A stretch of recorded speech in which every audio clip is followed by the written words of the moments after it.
Hey, what is up, everyone? It's Rich. Holy cow, it is freaking bright in my office. I don't know what to do. It's always like this is the worst time of year for sunlight in my office. I'm just gonna say it up front. First off, welcome to Super Fun Sunday. What's it gonna be? It's gonna be super fun.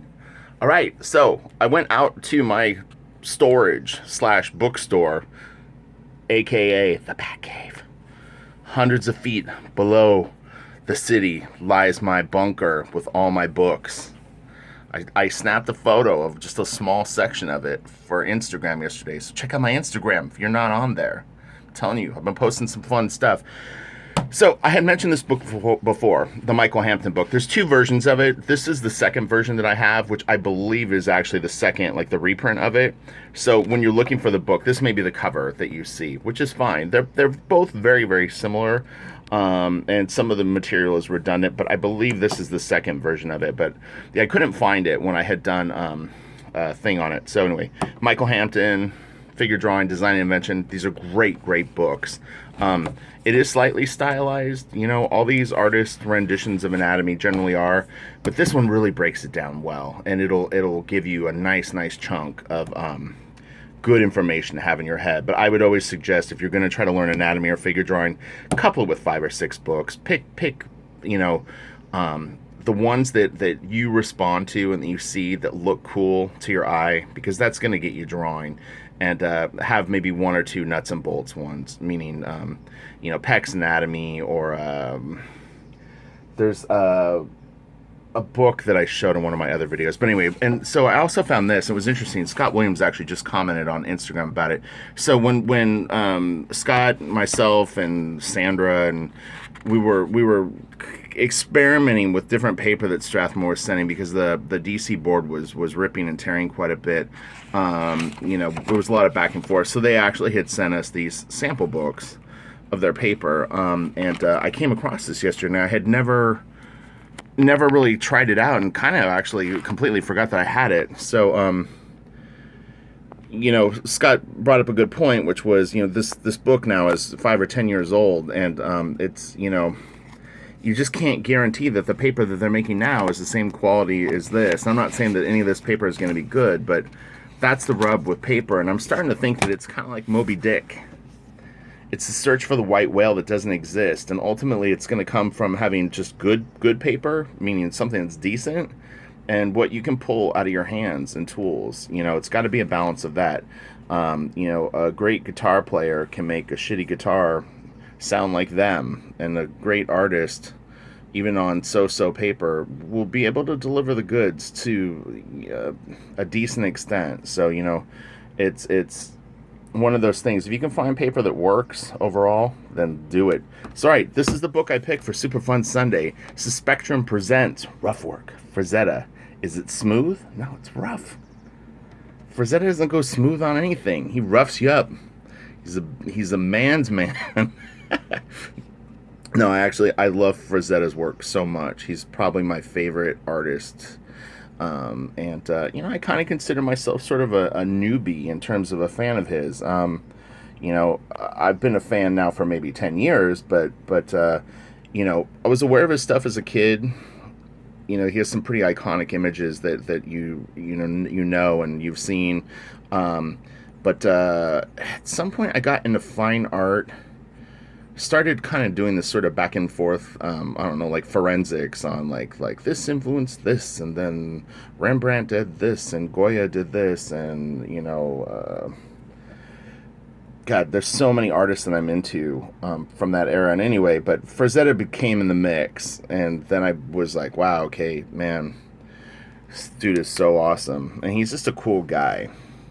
He loved life. He loved his family. He loved athletics. It was, you know, real, just like exciting guy. And the excitement really comes through in his art. You know, J. Scott Campbell said this to me years ago. He said, you know, some of the best artists really have exciting personalities, and it comes through in their work. And he was paying me a compliment. He said, I think that, you know, knowing you like I do, that you would be a really cool artist because you have so much personality. But yeah, so Frank really just, you're seeing Frank on the page. They always talk about that on cooking shows. It's me on a plate. Well, this is Frank on the page, on board and canvas. And anyway, so this book isn't super huge in terms of dimensions. Just so that you know, if you order it, don't get disappointed and go, it's kind of small. It's maybe 6 or 7 inches across and maybe 9 inches tall. So it's a little tinier than a comic book, but not by much. But yeah, it almost is the size of like what you would, like an address book you would put in. So, but the scans are really good. So let's do this. Love Frank. And Arnie and Kathy Fenner have always really been big proponents of Frank's work. I was hoping this stuff wouldn't be as glossy. So this is a study for Catgirl. Really, really cool, actually. And these studies back 5-10 years ago were somewhat affordable in a weird way. Is weird as that sounds, but I mean, a Frazetta painting like Catgirl isn't even for sale. But I mean, this piece would go, the original finished painting would go for a ton. But these were surprisingly like not a horrible deal. But so Frank would do these kind of small, generally in watercolor.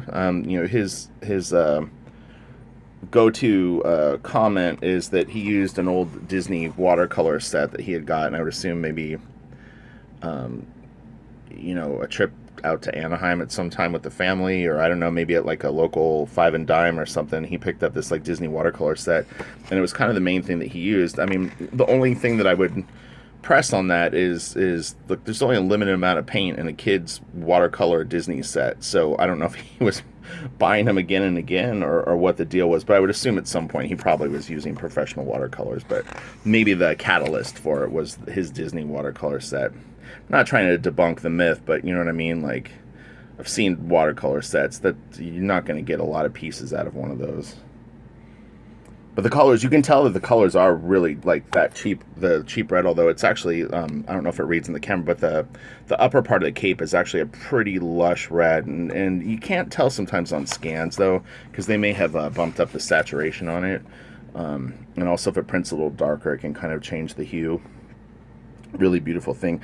I think why I wanted to get into this book today is because we're really at the core of moving the channel ahead, and the core of illustration and drawing or painting or doing digital work is your rough work. That's where it all begins. It's got to be rough. The key, though, is to transfer that into your finished drawings. It's a very, very difficult thing to do. And looking at the rights and stuff that we have been checking out lately, the one thing that I mentioned is look at the contours on the back of the leg right here. You see how it's all open? Stuff like that really helps. Obviously it's quite a scribbly line, but even the face, do you see how nothing connects? Or less connects than you might think? Your eye fills that in. You don't need to have everything delineated. Her hand. Again, it's Frazetta has such a mastery of drawing. This is really cool. So, maybe what they were trying to do is capture the size of like a Moleskine sketchbook when they did this book. That would make sense.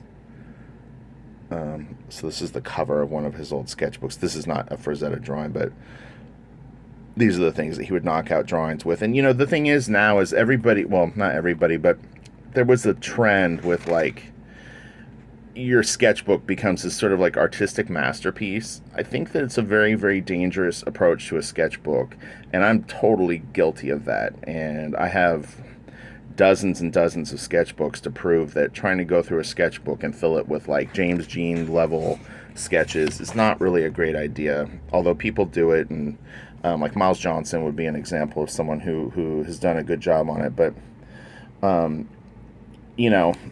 ultimately your sketchbook should be kind of to work things out, and there may be showpieces in it, but Frank did a lot of drawings. The more that I've followed his career and the more that they've gone through the Frazetta archives, Frank practiced a lot. He kind of shrugs it off as, he would knock stuff out in a few hours, and there was magic there. Frank did the work, though. There's no doubt in my mind that he did thousands and thousands of drawings, and he is gifted beyond belief, naturally. And when stuff started to click for him, it really clicked at like a level that most people probably wouldn't achieve. But the work was there too. He's very, very driven. He's very, very competitive. I mean, his athletic competitiveness really kind of went into his art. And I think, to really maintain a long career in art, you better have game, and you better always be driven. And, if something knocks you down, you need to be able to get back up and like really be ready to swing again pretty much immediately, and Frank was up for it again and again and again, and he brought it again and again and again. This is great.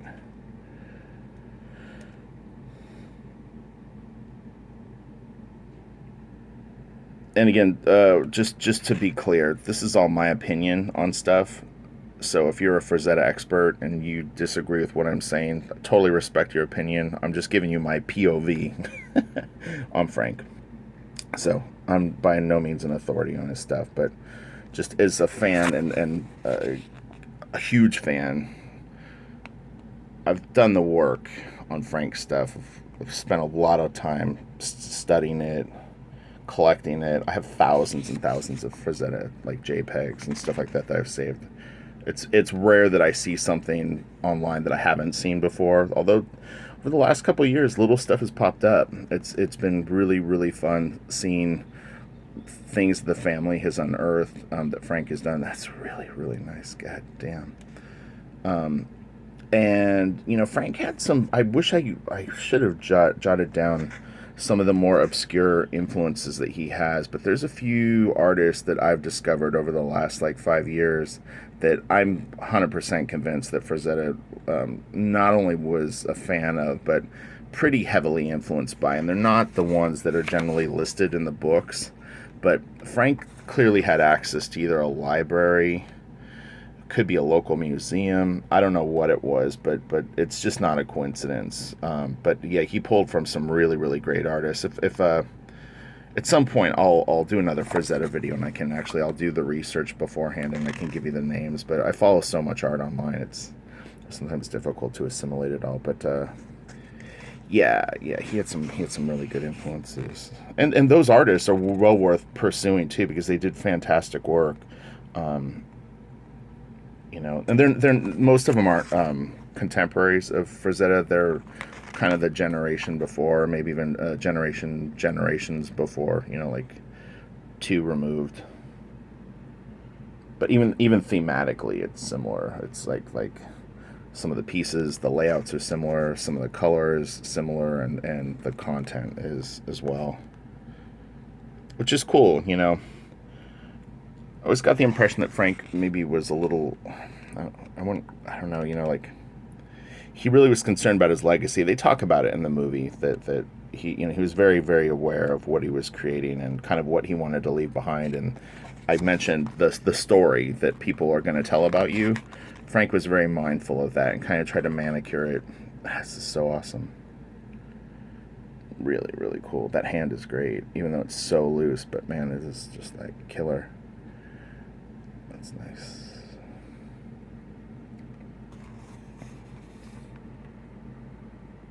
But it's amazing that you can start with something like this, and that Frank can refine it to such a degree that he did. Because this is a really, really beautiful finished piece. Would actually be fun to do a video where you kind of do the rough to the tight. I can see more Frazetta books being put together, though. There's no reason why they couldn't, because I mean, now with the technology, they could even get better reproductions than what they were doing when they did Icon, Legacy, and Testament, which are all great books. This is a really, really killer piece. This is much more colorful than the final one that he did of this, but man, God, that's great. Yeah, he went for kind of more of a muted, like kind of burnt sienna sort of vibe on this.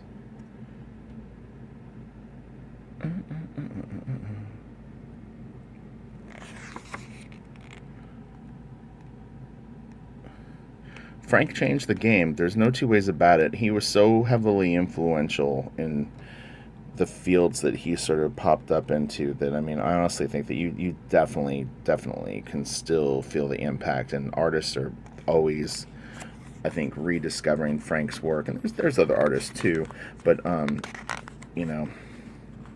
it's like Frank got in and did it so well and really figured out some just killer formulas for exciting, dramatic, and powerful art.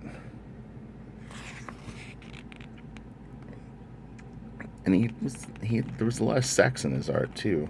And I'm not just talking about like the obvious like naked girls, but yeah, the dude was supercharged.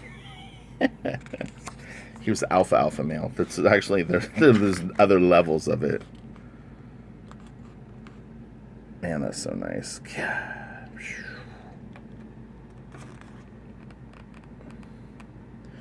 I highly recommend, if you haven't seen it too, is Painting with Fire.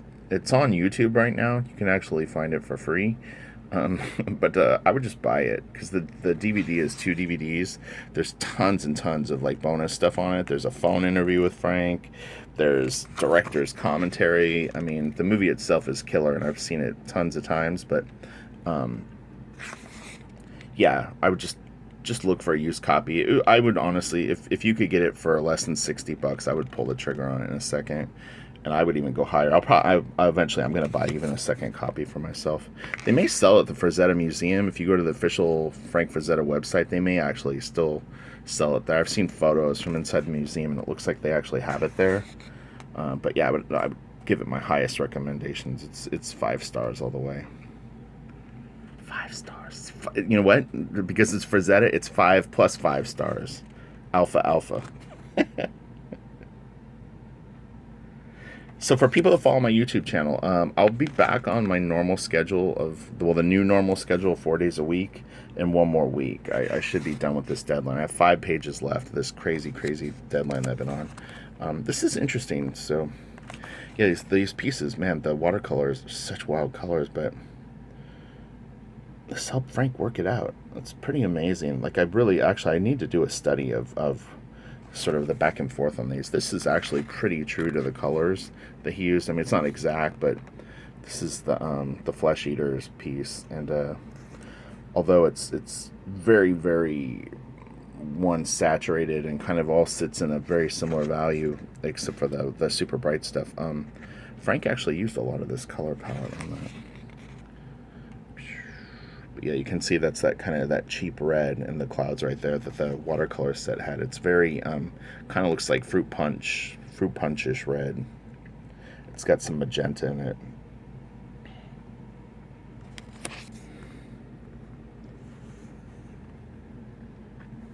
That's really nice. Oh, gosh. Oh man. Sometimes I think I do Super Fun Sunday and open that book in selfish ways. It's just stuff I want to see. I haven't looked at this book in a long time, though, actually. I've been too busy. I have the other one, too. There's a Frazetta sketchbook that came out that's bigger than this. And I was kind of looking around my office. Oh, I know where it is. I have a new like storage thing in here that it's in. I got an ottoman that actually has got it can hold books inside of it. It's so kick-ass. But yeah, it helps because I had so many books in here. But yeah, these are really cool. He's like, man.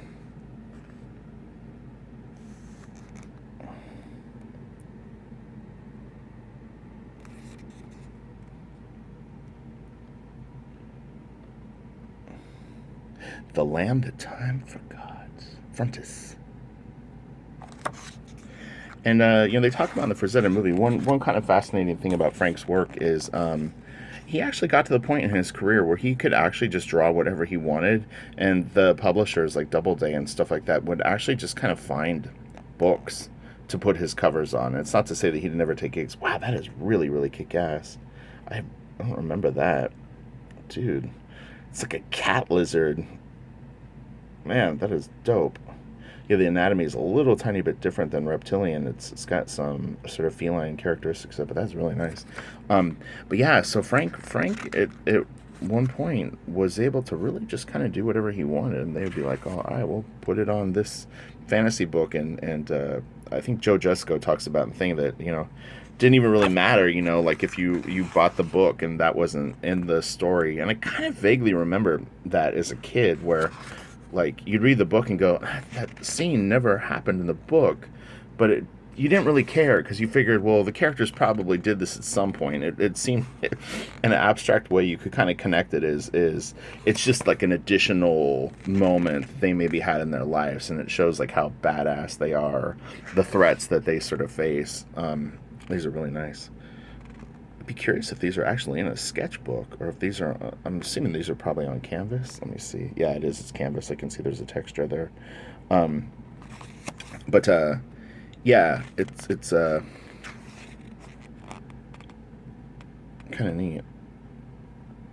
A neat spot to be in. I do honestly think that it is something that could be done now too. I do believe that. You just got to be that good. That's it. Just be really, really good.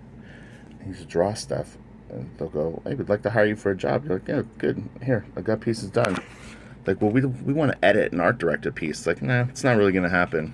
If you want something, you're going to take what I've edited and art directed. You're going to like it. Although Frank did work for companies, but yeah, I love that. The arms on this are so awesome. Yeah, Frank was a rebel. Some notes by Frank. Oh, and Frank is notorious for having coffee stains on his book. And what's funny is I actually on his sketches, and look, I didn't even see it, but it was just like when I saw the writing, I was like, oh, what else does Frank do? But that's coffee. Frank would drink coffee and do these sketches, and he would many times like spill coffee on the pieces. So Doc Dave Winowitz talks about that, and it's so funny. This is really cool. And you see this, and you could see where Jeffrey Catherine Jones was, pretty heavily influenced by Frank's work, and Jeff Jones did actually a lot of book covers early in his career. Beautiful, beautiful book covers if you haven't seen them. But yeah, they're very heavily Frazetta influenced, but in a nice way. And I actually, if I'm not mistaken, Frank was pretty complimentary towards Jeff's works. This is some of his romance stuff. These were actually done for work, although I think Frank did it for pleasure too.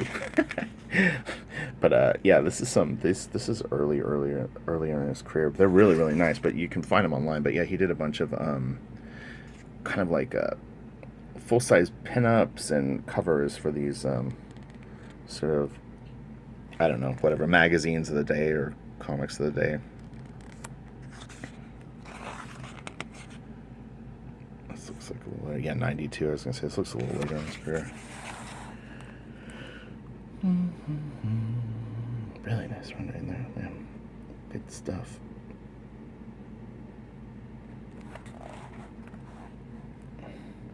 One of the very, very first comic book pieces that I did was I actually was able to draw a Max trading card, like the Max, Maxx, and I did a girl.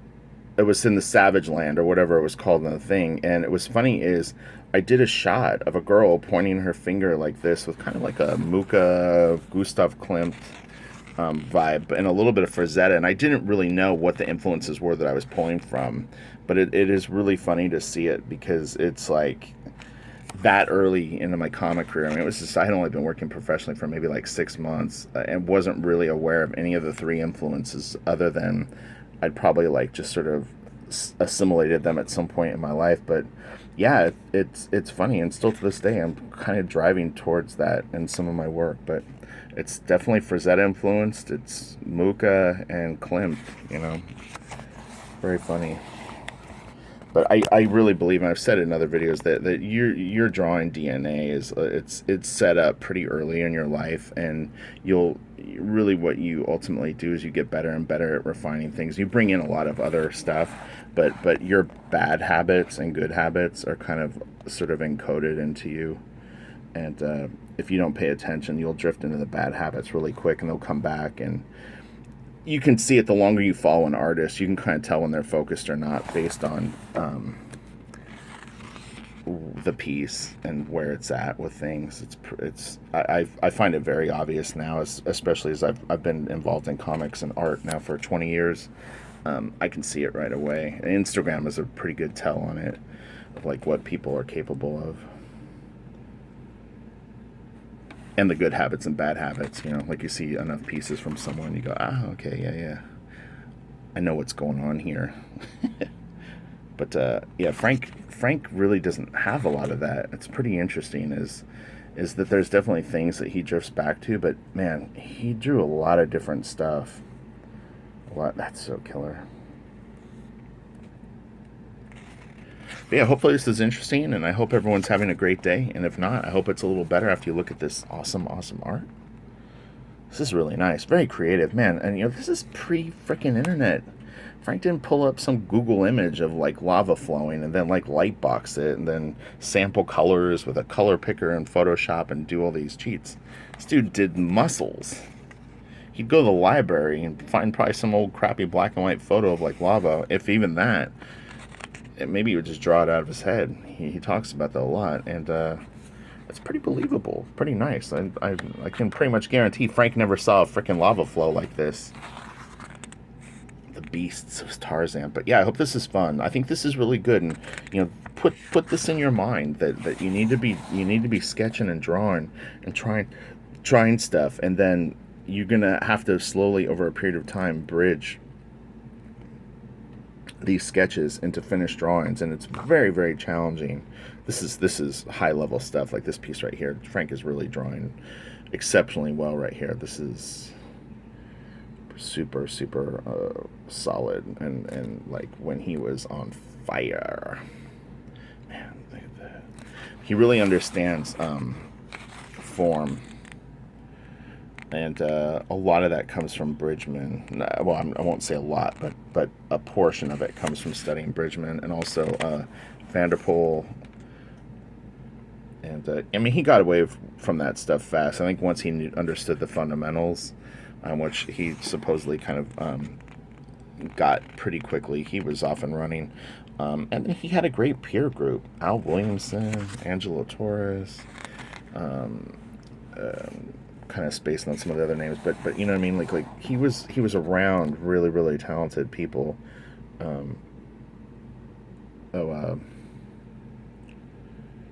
What's his name? Roy Krinkle, also really talented artist. Not as flashy as Frazetta, but you know, really kind of helped Frank learn the ropes of comics and book cover illustration, and was one of Frank's best friends. There's another guy too. I can't think of his name with the beard. He ultimately, he was an artist, but he ultimately ended up being an editor at Mad Magazine. But yeah, they were the Flegel gang. They were called.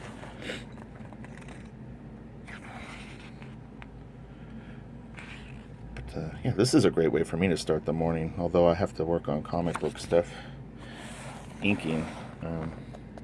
I love this piece, and the finished one of it is really cool. He kind of used that pose in a Conan piece later. So I think a repaint, though. I don't remember if the original pose may have been different, and then he did the leaping one. Maybe I'm wrong. That's really nice too. The cape. I like the little splotchiness on it. Actually, looks pretty cool.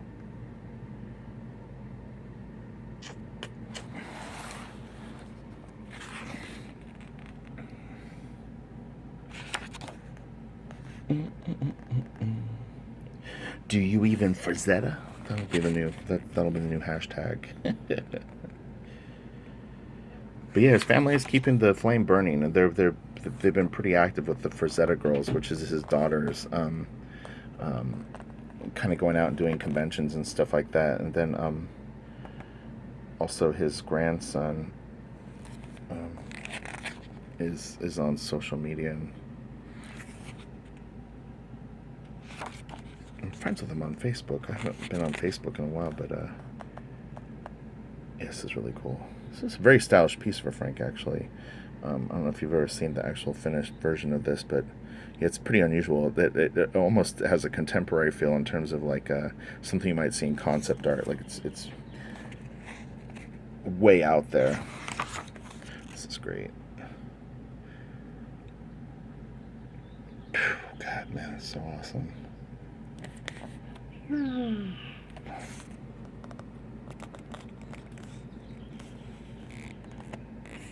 Frazetta. Oh yeah, brought it. This is earlier work.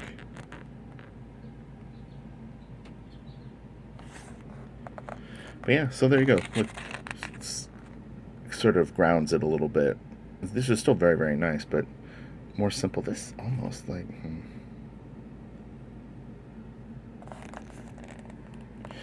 It's always tricky to tell the sort of situation that something's drawn. When you see it in a book collected like this, it's like, you know, you don't know what the circumstances were sort of the original drawing or what was. Oh yeah, these are cool.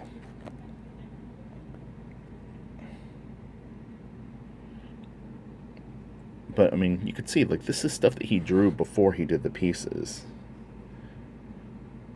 So, you know, when he would go in and knock out a painting in, you know, 6 to 10 hours, 15 hours, or 2 days, he did have the vision and had kind of done sort of the groundwork. I don't believe that he projected his original prelims onto the board. So that's just a guess on my part.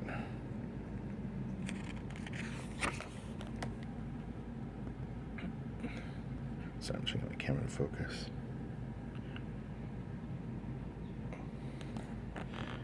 Oh, this is early, his old signature. And in his earliest signatures, he actually would sign it Fritz.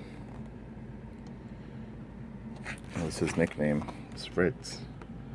Until he started knocking fools out. And then they called him King Frazetta. No. All right, my camera's going to go out. All right, you guys have a great day. Smash the like. Follow me on Instagram and Patreon supporters.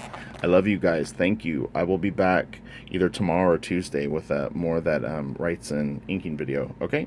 All right, bye. I'll let the camera run out, but it's going to stop. It's like... Let's see if I can get one more piece in. Go fast, Rich! Oh, 3 seconds.